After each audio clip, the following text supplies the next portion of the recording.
Good morning dear student. Angel Academy के YouTube channel में आप सभी लोगों का स्वागत है। आज के इस वीडियो में हम संविधान के कुछ महत्वपूर्ण क्वेश्चन के बारे में डिस्कस करेंगे जो कि आपके हर एग्जाम के लिए महत्वपूर्ण साबित होगा। चलिए क्वेश्चन की तरफ चलते हैं। पहला क्वेश्चन है, संविधान की प्रारूप समिति के सम्मुख संविधान की प्रस्तावना का प्रस्ताव किसने रखा था? संविधान की प्रारूप समिति के सम्मुख संविधान की प्रस्तावना का प्रस्ताव किसने रखा था? तो कौन रखा था? राइट आंसर क्या होगा दोस्तों? पंडित जवाहरलाल नेहरू ने रखा था। कौन रखा था? संविधान की प्रारूप समिति के प्रस्तावना के सम्मुख इस प्रस्ताव किसने रखा था? जवाहरलाल नेहरू ने ही रखा था। चलिए दोस्तों आगे की तरफ बढ़ते हैं। अगला क्वेश्चन है, संविधान सभा का गठन किसकी संस्तुति पर किया गया था? संविधान सभा का गठन किसकी संस्तुति पर किया गया था? तो आंसर क्या बताएंगे दोस्तों? कैबिनेट मिशन की संस्तुति पर किया गया था। कौन राइट आंसर क्या होगा? कैबिनेट मिशन की संस्तुति पर किया गया था। चलिए नेक्स्ट क्वेश्चन की तरफ चलते हैं। अगला क्वेश्चन है, राष्ट्रपति किस सूची के विषयों पर अध्यादेश जारी नहीं कर सकता है? तो राइट आंसर क्या है? राष्ट्रपति किस सूची के विषयों पर अध्यादेश जारी नहीं कर सकता है? तो राइट आंसर क्या होगा? राज्य सूची के विषयों पर अध्यादेश जारी नहीं कर सकता है। चलिए नेक्स्ट क्वेश्चन की तरफ चलते हैं। नेक्स्ट क्वेश्चन है, आपातकाल की घोषणा का अनुमोदन संसद द्वारा कितनी अवधि के अंदर होना चाहिए? आपातकाल की घोषणा का अनुमोदन संसद द्वारा कितनी अवधि के अंदर होना चाहिए? तो राइट आंसर क्या होगा दोस्तों? 1 माह के अंदर होना चाहिए। कितने अंदर होना चाहिए? 1 माह के अंदर होना चाहिए। चलिए नेक्स्ट क्वेश्चन की तरफ चलते हैं। राज्य का वित्तीय आवंटन किसकी संस्तुति पर किया जाता है? राज्य का वित्तीय आवंटन किसकी संस्तुति पर किया जाता है? तो राइट आंसर क्या होगा? वित्त आयोग की संस्तुति पर किया जाता है। किसकी संस्तुति पर किया जाता है? वित्त आयोग की संस्तुति पर किया जाता है। चलिए नेक्स्ट क्वेश्चन की तरफ चलते हैं। नेक्स्ट क्वेश्चन है,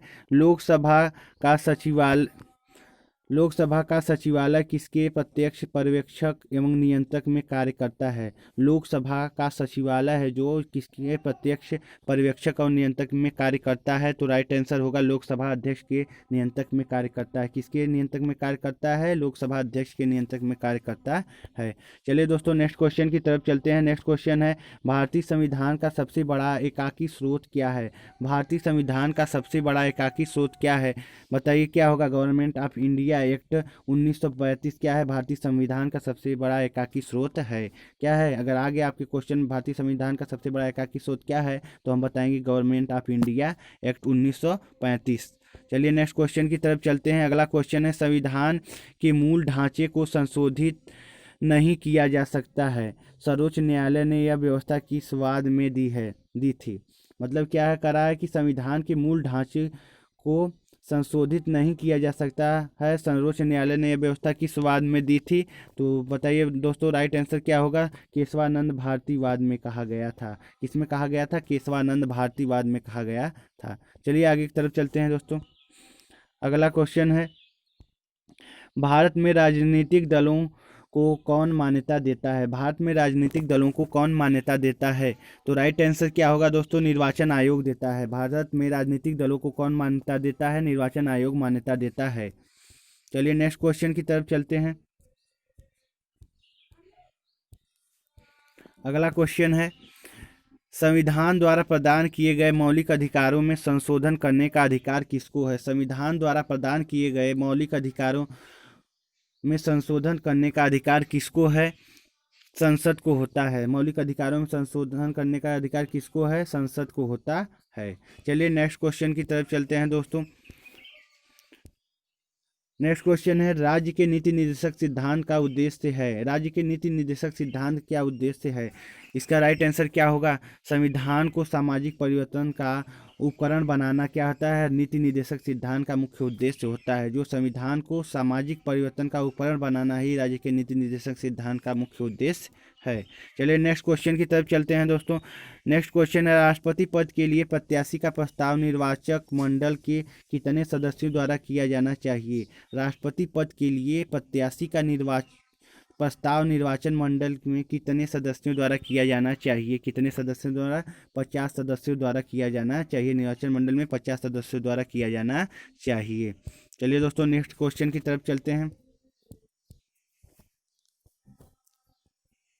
नेक्स्ट क्वेश्चन है, लोकसभा को उसकी निर्धारित 5 वर्ष की अवधि से पूर्व भंग करने का अधिकार किसको है? लोकसभा को उसकी निर्धारित 5 वर्ष की अवधि से पूर्व भंग करने का अधिकार किसको होता है? राष्ट्रपति को। प्रधानमंत्री की सिफारिश के द्वारा ही उसको भंग कर सकता है। किसकी सिफारिश? राष्ट्रपति को है, प्रधानमंत्री की सिफारिश के द्वारा ही उसको भंग कर सकता है। चलिए नेक्स्ट क्वेश्चन की तरफ चलते हैं दोस्तों। नेक्स्ट क्वेश्चन है, संविधान को 26 जनवरी के दिन लागू करने का क्या कारण था? अगर आ गया आपके एग्जाम में कि संविधान को 26 जनवरी के दिन लागू करने का क्या कारण था, तो हम आंसर क्या बताएंगे? कांग्रेस ने जो है इस तिथि को 1930 में स्वतंत्रता दिवस के रूप में मनाया था, इसलिए क्या संविधान को 26 जनवरी के दिन लागू करने का कारण यही था। अगर आ गया आपके एग्जाम में संविधान को 26 जनवरी के दिन लागू करने का कारण क्या था, तो हम बताएंगे कांग्रेस को इस तिथि को 1930 में स्वतंत्रता दिवस के रूप में स्वीकार किया गया था।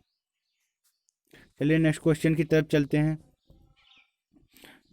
नेक्स्ट क्वेश्चन है, व्यक्तिगत स्वतंत्रता के अधिकार को सुनिश्चित करने के लिए नागरिक किस अधिकारी के पास जा सकता है? व्यक्तिगत स्वतंत्रता के अधिकार को सुनिश्चित करने के लिए जो नागरिक है किस अधिकारी के पास जा सकता है? तो राइट आंसर क्या होगा? सर्वोच्च न्यायालय और उच्च न्यायालय के पास जा सकता है। और अपने व्यक्तिगत स्वतंत्रता के लिए कहाँ पर जा सकते हैं? सर्वोच्च न्यायालय और उच्च न्यायालय के पास जा सकते हैं। चलिए नेक्स्ट क्वेश्चन की तरफ चलते हैं। भारत के राष्ट्रपति के विरुद्ध महाभियोग प्रारंभ करने का अधिकार प्राप्त किसको होता है? भारत के राष्ट्रपति के विरुद्ध महाभियोग प्राप्त करने का अधिकार किसको होता है? संसद के दोनों सदनों में से कोई भी सदन इसे प्रारंभ कर सकता है। महाभियोग को क्या होता है? संसद के दोनों सदनों में से कोई भी कर सकता है। संसद के 2 सदन कौन? राज्यसभा और लोकसभा होते हैं।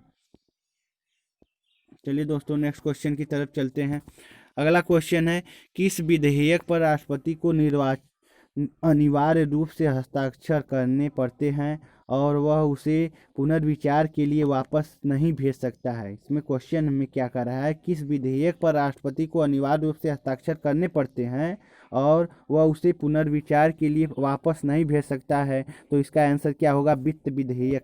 क्या होता है? होगा वित्त विधेयक पर होगा। नेक्स्ट क्वेश्चन की तरफ चलते हैं दोस्तों। उपराष्ट्रपति किस संस्था का पदेन सभापति होता है? उपराष्ट्रपति किस संस्था का पदेन सभापति होता है? तो राइट आंसर क्या होगा? राज्यसभा का पदेन सभापति होता है। किसका होता है? राज्यसभा का पदेन सभापति होता है। उपराष्ट्रपति राज्यसभा का पदेन सभापति होता है। चलिए दोस्तों नेक्स्ट क्वेश्चन की तरफ चलते हैं। अगला क्वेश्चन है, लोकसभा के सामान्य कार्यकाल को 5 वर्ष से अधिक करने का अधिकार किसको है? लोकसभा के सामान्य कार्यकाल को 5 वर्ष से अधिक करने का अधिकार किसको है? तो राइट आंसर क्या होगा? संसद को केवल राष्ट्रीय संकट के समय। क्या होता है? संसद को है, लेकिन जब कभी राष्ट्रीय संकट पड़ जाती है तब के लिए होता है। चलिए दोस्तों नेक्स्ट क्वेश्चन क्या है? अगला क्वेश्चन है, दल बदल विरोधी अधिनियम के अंतर्गत भारतीय संविधान में किसी सदस्य को अयोग्यता, अध्यक्षता और योग्यता पर निर्णय करने का अधिकार किसको प्राप्त है? क्वेश्चन में क्या कर रहा है कि दल बदल विरोधी अधिनियम के अंतर्गत भारतीय संविधान के किसी सदस्य को अयोग्यता और अथवा योग्यता पर, मतलब यहाँ पर गलत हो गया है, अथवा रहता, अथवा योग्यता पर निर्णय करने का अधिकार किसको प्राप्त है? तो राइट आंसर क्या होगा दोस्तों? लोकसभा अध्यक्ष को होता है। किसको होता है? लोकसभा अध्यक्ष को होता है। चलिए नेक्स्ट क्वेश्चन की तरफ चलते हैं। अगला क्वेश्चन है, किस राज्य के आरक्षण विधेयक को 9वीं अनुसूची में सम्मिलित किया गया है? हमारा क्वेश्चन क्या है, किस राज्य के आरक्षण विधेयक को 9वीं अनुसूची में सम्मिलित किया गया है? 9वीं अनुसूची में किसको सम्मिलित किया गया है? तमिलनाडु के आरक्षण विधेयक को ही सम्मिलित किया गया है। चलिए दोस्तों नेक्स्ट क्वेश्चन की तरफ चलते हैं। अगला क्वेश्चन है, विधान परिषद के सदस्य चुने जाने के लिए विधानसभा में किस प्रकार मतदान होता है? हमारा क्वेश्चन क्या है, विधान परिषद के सदस्य चुने जाने के लिए विधानसभा किस प्रकार का मतदान होता है? तो हमारा राइट आंसर क्या होता है? खुला मतदान होता है। विधान परिषद में किसी के लिए क्या होता है? खुला मतदान होता है। चलिए नेक्स्ट क्वेश्चन की तरफ चलते हैं। राज्यसभा के द्विवार्षिक चुनावों की उद्घोषणा कौन करता है? अगर आ गया आपके एग्जाम में कि राज्यसभा के द्विवार्षिक चुनावों की उद्घोषणा कौन करता है, तो कौन करता है? निर्वाचन आयोग करता है। राज्यसभा के द्विवार्षिक चुनाव की उद्घोषणा कौन करता है? निर्वाचन आयोग करता है। चलिए दोस्तों नेक्स्ट क्वेश्चन की तरफ चलते हैं। अगला क्वेश्चन है, यदि किसी विधि या संवैधानिक संशोधन को संविधान की 9वीं अनुसूची में रख दिया जाए तो इसका क्या परिणाम होता है? क्वेश्चन कर रहा है कि यदि किसी विधि या संवैधानिक संशोधन को संविधान की 9वीं अनुसूची में रख दिया जाए तो इसका क्या परिणाम होगा? तो राइट आंसर क्या होगा? वह न्यायालय के वाद योग्य नहीं रहता है। जो वह न्यायालय में वाद योग्य नहीं होता है, उसका वाद क्या होता है? योग्य नहीं होता है। चलिए दोस्तों नेक्स्ट क्वेश्चन की तरफ चलते हैं। अगला क्वेश्चन है, किसकी अनुमति के बिना राज्य की विधानसभा में कोई धन विधेयक पेश नहीं किया जा सकता है? हमारा क्वेश्चन क्या है? किसकी अनुमति के बिना राज्यसभा की विधानसभा में कोई धन विधेयक पेश नहीं किया जा सकता है? तो हमारा आंसर क्या होगा? राज्यपाल की अनुमति के बिना क्या होता है? उसको पेश नहीं किया जा सकता है। चलिए दोस्तों नेक्स्ट क्वेश्चन की तरफ चलते हैं। भारतीय संविधान में प्रदत्त मूलभूत अधिकारों को निलंबित करने की सत्ता किसके पास है? अगर आ गया आपके एग्जाम में भारतीय संविधान में प्रदत्त मूलभूत अधिकारों को निलंबित करने की सत्ता किसके पास है?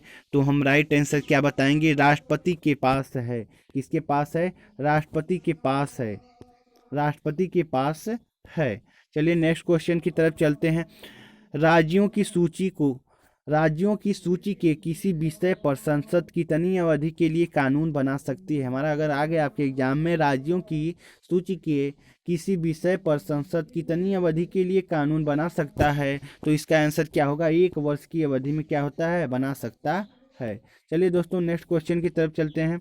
अगला क्वेश्चन है, राज्य के नीति निर्देशक सिद्धांतों के संदर्भ में यह टिप्पणी किसने की थी? यह एक ऐसा चेक है जिसका भुगतान बैंक की सुविधा पर निर्भर करता है। हमारा क्वेश्चन क्या है? राज्य के नीति निर्देशक सिद्धांतों के संदर्भ में यह टिप्पणी किसने की थी? यह एक ऐसा चेक है जिसका भुगतान बैंक की सुविधा पर निर्भर करता है। तो किसने किया था? के.टी. शाह के द्वारा कहा गया था। के.टी. शाह के द्वारा ही कहा गया था। चलिए दोस्तों नेक्स्ट क्वेश्चन की तरफ चलते हैं। अगला क्वेश्चन है, संविधान सभा का गठन किस योजना के अंतर्गत प्रस्तावित किया गया था? अगर आ गया आपके एग्जाम में संविधान सभा का गठन किस योजना के अंतर्गत प्रस्तावित किया गया था, तो किसके अंतर्गत प्रस्तावित किया गया था? कैबिनेट मिशन योजना के तहत प्रस्तावित किया गया था। चलिए दोस्तों नेक्स्ट क्वेश्चन की तरफ चलते हैं। अगला क्वेश्चन है, किसी मृत्युदंड पाए अपराधी को क्षमा दान की शक्ति किसे प्राप्त है? हमारा क्वेश्चन क्या है? किसी मृत्युदंड पाए अपराधी को क्षमा दान की शक्ति किसको प्रदान होता है? राष्ट्रपति को प्रदान होता है। किसको प्रदान होता है? हमारे देश की राष्ट्रपति को प्रदान होता है। इन्हीं सभी के साथ मैं अपने वीडियो को समाप्त करता हूँ। Thanks for watching this video. Please अगर आपको यह वीडियो अच्छा लगा तो ज़्यादा से ज़्यादा लाइक करिए और सब्सक्राइब एंड शेयर अवश्य करिए। ज़्यादा शेयर करेंगे तो हमें और मोटिवेशन मिलता रहेगा, जिससे ताकि मैं ऐसी वीडियो आपके सामने डेली टू डेली प्रस्तुत करता रहूँगा।